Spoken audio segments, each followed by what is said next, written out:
你这是瞎比划啥呢？我想在我这台钢琴旁边放一座有大师的雕像。你觉得放谁合适呢？放谁都不合适啊！这一到晚上多吓人啊！找野生草嘛，这样你和我学琴的时候才更有氛围。就以你这水平啊，你就放作贝多芬吧。为何？因为他是聋子。哎，你别老整些有的没的。那天气这么好，大家一起去动物园玩嘛。哎，米莉，要不要去看猴子？要。爸爸带你去看猴子好不好？看什么猴子？在家里看你画就够了。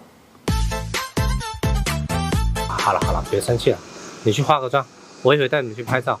怎么？我不化成这不美吗？啊，没。你干嘛闭着眼睛？我不想睁眼说瞎话。